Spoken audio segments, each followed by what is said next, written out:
नमस्कार दोस्तों। आज की वीडियो में हम बात कर रहे हैं एस्ट्रो टॉक पे एस्ट्रोलॉजर कैसे बने या फिर एस्ट्रो सेज पे एस्ट्रोलॉजर कैसे बने। क्योंकि बहुत सारे ऐसे एस्ट्रोलॉजर, टैरो रीडर, न्यूमरोलॉजिस्ट हैं जो कि एस्ट्रो टॉक पे या एस्ट्रो सेज पे एस्ट्रोलॉजर बनना चाहते हैं, बट उनको प्रोसेस नहीं पता। क्योंकि हर कोई अपने ज्ञान से इनकम चाहता है। अगर आप एस्ट्रोलॉजी जानते हैं तो आपके भी दिल में एक ख्याल है कि हम हमारे ज्ञान से, हमारे नॉलेज से कहीं ना कहीं अगर हम हमारा जो ज्ञान है वो हमारा इनकम का सोर्स हो जाए तो इससे अच्छी बात और क्या हो सकती है। बट कहीं ना कहीं उनको प्रोसेस के नहीं पता होता है कि क्या प्रोसेस है। तो आज की इस वीडियो में मैं आपको सारा प्रोसेस बताने वाली हूँ कि कैसे आप अप्लाई कर सकते हैं, क्या प्रोसेस है एक, और किस तरह के इंटरव्यूज होते हैं और इंटरव्यू में किस तरह के क्वेश्चन पूछे जाते हैं। क्योंकि बहुत से लोग के क्वेश्चन इस टाइप के भी आते हैं कि हमने अप्लाई किया था बट इंटरव्यू के लिए कॉल नहीं आया। तो मैं वो चीज भी बताने वाली हूँ कि आप किस तरीके से अप्लाई करें ताकि आपके पास इंटरव्यू के लिए जो कॉल आए, और साथ ही आप इंटरव्यू कैसे क्लियर करें। क्योंकि कई बार ऐसा होता है कि हमने फर्स्ट राउंड, सेकंड राउंड दिया तो बट हम सेलेक्ट नहीं हुए, या फिर हमारे पास थर्ड राउंड के लिए कॉल नहीं आया। ऐसे कई सारे डाउट्स रहते हैं जिसके बाद वो दोबारा से अप्लाई नहीं करते या ट्राई नहीं करते। तो शुरुआत हम करते हैं एस्ट्रो टॉक से। एस्ट्रो टॉक पे सबसे पहली बात तो आप अप्लाई कैसे करें। एस्ट्रो टॉक पे अप्लाई करने के लिए आप डायरेक्ट भी एस्ट्रो टॉक की साइट पे गूगल पे जाके सर्च कर सकते हैं, वहां से भी आप डायरेक्ट फॉर्म फिल कर सकते हैं। बट जिनको चेक भी करना है कि हमारी जो हमने जो प्रोफाइल सबमिट की थी उस पे क्या एक्शन लिया है कंपनी ने, या इंटरव्यू का कॉल हमारे पास कब तक आएगा, या अभी हम पेंडिंग में हैं, तो इसके लिए आप एस्ट्रो टॉक की एक जो ऐप आती है, हायरिंग की ऐप, एस्ट्रोलॉजर हायरिंग की, वो आप प्ले स्टोर से जाके इंस्टॉल कर लीजिएगा। मैं आपको स्क्रीन पे उस ऐप का स्क्रीनशॉट दे दूंगी, तो आप डायरेक्ट जाके वो ऐप इंस्टॉल कीजिएगा। ऐप इंस्टॉल करने के बाद उसी ऐप में आप अपना डायरेक्ट फॉर्म फिल कीजिएगा।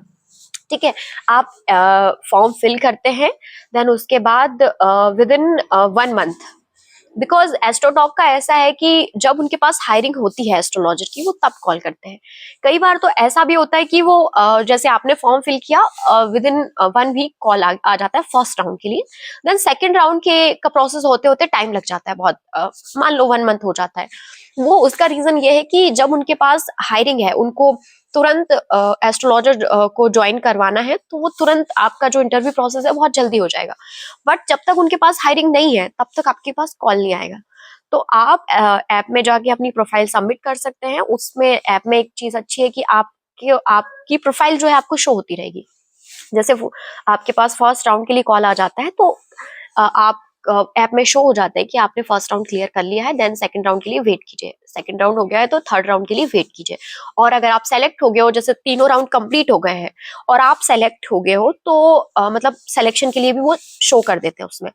तो ये चीज आप देख सकते हो कि हमारी जो प्रोफाइल है अभी कहाँ किस स्टेज पे पहुंची है। ठीक है, तो वो सबसे चीज तो आप ऐप में जाके ये चीज देख सकते हो। अभी सेकंड चीज अपन बात करें कि इंटरव्यू प्रोसेस का जो लंबा पीरियड है, बहुत सारे लोग ये सोचते हैं कि हमने फर्स्ट राउंड दिया था बट अभी तक कॉल नहीं आया, 2 महीने हो गए, 3 महीने हो गए, तो शायद हम सेलेक्टेड नहीं है। अगर आप सेलेक्टेड नहीं हो तो वहां जो ऐप में एक रेड कलर की लाइन करके वो शो कर देते हैं कि आप सेलेक्ट नहीं हुए हो। लेकिन अगर आप अभी भी वेटिंग लिस्ट में हो, भले 1 मंथ हो गया है, 2 मंथ हो गया है, इसका मतलब ये है कि अभी तक आप सेकंड राउंड, अभी तक आगे के जो राउंड्स हैं उनके लिए आप कहीं ना कहीं वेटिंग लिस्ट पे हो। यानी कि जब उनको लगेगा उनके पास हायरिंग ज्यादा आएगी, तब आपके पास इंटरव्यू कॉल या प्रोसेस दोबारा से वो रीस्टार्ट करेंगे। ठीक है, तो सबसे पहली चीज, फिर सेकंड बात, इंटरव्यू का प्रोसेस क्या होता है। इंटरव्यू के जो फर्स्ट राउंड होते हैं, सेकंड राउंड होते हैं, थर्ड राउंड होते हैं, उनमें कॉल के लिए किस टाइप के क्वेश्चन करे जाते हैं। ठीक है, तो फर्स्ट राउंड के लिए जो कॉल आएगा, वैसे मैं अपनी बात करूं तो विद इन 1 वीक मेरे पास कॉल आ गया था एस्ट्रोटॉक पे। तो जैसे फर्स्ट राउंड के लिए कॉल आता है तो नॉर्मल जो क्वेश्चन होते हैं कॉलिंग पे पूछे जाते हैं, जो जनरल डिस्कशन होता है आपका, सिर्फ एक ये नॉलेज देखने के लिए कि आप एस्ट्रोलॉजी को कितना जानते हो। फॉर एग्जांपल शनि की 7.5 से रिलेटेड कुछ पूछ लेंगे, कितने टाइम पीरियड की होती है, ग्रहों से रिलेटेड कुछ पूछ लेंगे। जनरल नॉलेज जो होता है वो कॉल पे वो बेसिकली लिया जाता है। ठीक है, तो कॉल पे वो कंफर्म करते हैं कि आपने कहीं टाइम पास या ऐसे नॉर्मल के लिए तो अप्लाई नहीं कर दिया, वाकई में आप एस्ट्रोलॉजी थोड़ा बहुत भी जानते हैं या नहीं जानते हैं। देन सेकंड जो राउंड होता है वो वीडियो कॉल के थ्रू होता है। वो आपको इन्फॉर्म भी कर देते हैं कि हमारी टीम जो है आपसे इतने इतने बजे आपका वीडियो कॉल पे इंटरव्यू लेगी। आप जब सेकंड राउंड जब होता है तो सेकंड राउंड में जो क्वेश्चन किए जाते हैं वो मैं बता देती हूँ। सेकंड राउंड में आपसे क्वेश्चन किए जाएंगे, यानी जो पर्सन आपका इंटरव्यू लेते हैं वो डायरेक्ट अपनी ही कुंडली, या बोल सकते किसी पर्सन की या उनके पहचान की किसी कुंडली की प्रिडिक्शन आपसे लाइव करने को बोलते हैं वीडियो कॉल के थ्रू। यानी वो कोई भी कुंडली दे सकते हैं, वो अपनी पर्सनल दे सकते हैं, अपने किसी रिलेटिव की दे सकते हैं, अपने किसी पहचान वाले की दे सकते हैं, जिनकी लाइफ का ऑल उनको पता हो, और वो भी लाइव प्रिडिक्शन करने का बोलते हैं। तो सेकंड राउंड में आपका वीडियो कॉल के थ्रू प्रिडिक्शन होगा, और वो एक लाइव कुंडली आपको देखकर आपका जो भी नॉलेज है उसके आधार पर आपको वो प्रिडिक्शन देनी है। देन अगर आप उसमें सेलेक्ट होते हो, देन थर्ड राउंड में भी वो एक वीडियो कॉल के ही थ्रू एस्ट्रोलॉजी के नॉलेज को लेकर थोड़ा सा डिस्कशन करते हैं, क्वेश्चन आर करते हैं एस्ट्रोलॉजी का। जैसे फॉर एग्जांपल आप अगर आपका स्पेशलिस्ट क्या है, आप लाल किताब से पढ़े हो, आप जनरल वैदिक ज्योतिष से हो या न्यूमरोलॉजिस्ट हो, तो जो आपका स्पेशलिस्ट होगा, जो आपकी स्पेसिफिक जो आपका नॉलेज होगा उससे रिगार्डिंग वो क्वेश्चन करते हैं और आपको उनके आंसर्स करने पड़ते हैं।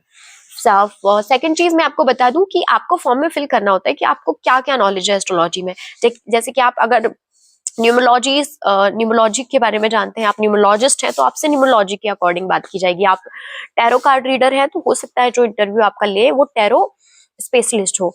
और अगर आप वैदिक ज्योतिष जानते हैं, साथ में आप और भी न्यूमरोलॉजी और भी जानते हैं, तो उन्हीं से रिलेटेड आपसे क्वेश्चन किए जाएंगे। बट मैं एक चीज और बता दूं, एस्ट्रो टॉक का जो टाइम पीरियड होता है वो बहुत लंबा होता है।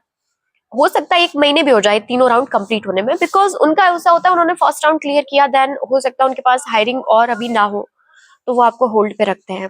देन सेकेंड राउंड हुआ, थर्ड, तो ये पूरा प्रोसेस होते होते कभी कभी 1 मंथ भी हो जाता है, क्योंकि बहुत से लोगों को लगता है कि वो शायद सेलेक्ट नहीं है, इस वजह से कॉल नहीं आया। कई बार आपको ध्यान भी रखना पड़ता है कॉल के लिए।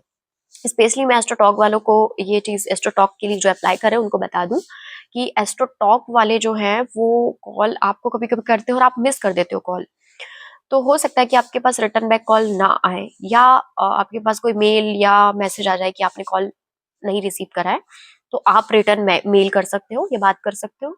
बट आप ध्यान यही दीजिएगा कि जब भी कॉल आए आपके पास आप रिसीव करो, और आपको पता है कि आपने अप्लाई किया है तो अननोन नंबर से जो कॉल आ रहा है वो आप रिसीव करो। वैसे एस्ट्रोटॉक के जो इंटरव्यू वाले कॉल आते हैं वो पॉपअप में एस्ट्रोटॉक नाम ही शो होता है। मैं बता दूं, जनरली बहुत से लोग मिस कर देते हैं, बाद में फिर सोचते हैं कि हमारे पास कॉल नहीं आया है।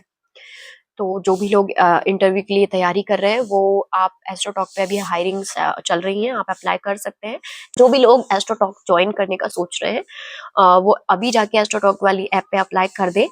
जब भी उनके पास हायरिंग आती है वो तुरंत ही आपके पास कॉल बैक कर लेते हैं। ठीक है, अभी सेकंड चीज है एस्ट्रोसेज। तो एस्ट्रोसेज पे थोड़ा सा इजी प्रोसेस है जिसके बारे में मैं नेक्स्ट वीडियो में बोलूंगी, बिकॉज ये वीडियो हमारा बहुत लंबा हो चुका है ना, तो बहुत ज्यादा लंबा प्रोसेस हो जाएगा। तो अगले वीडियो में मैं एस्ट्रोसेज की हायरिंग प्रोसेस बताऊंगी। एंड सबसे जरूरी चीज एस्ट्रोटॉक और एस्ट्रोसेज की सैलरी, यानी कि आप कितनी इनकम वहां से उठा सकते हैं। सबसे जरूरी क्वेश्चन हमारा जो होता है वो यही होता है कि कितना अर्न कर सकते हैं हम। तो नेक्स्ट वीडियो में मैं हम कितना अर्न कर सकते हैं, कितना उठा सकते हो कितना अर्न हुआ है, उस चीज को लेकर डिस्कशन करेंगे नेक्स्ट वीडियो में। ठीक है, तब तक आप चैनल पे बने रहिए, और वीडियो अच्छी लगे तो उस चैनल को सब्सक्राइब और लाइक जरूर कीजिए।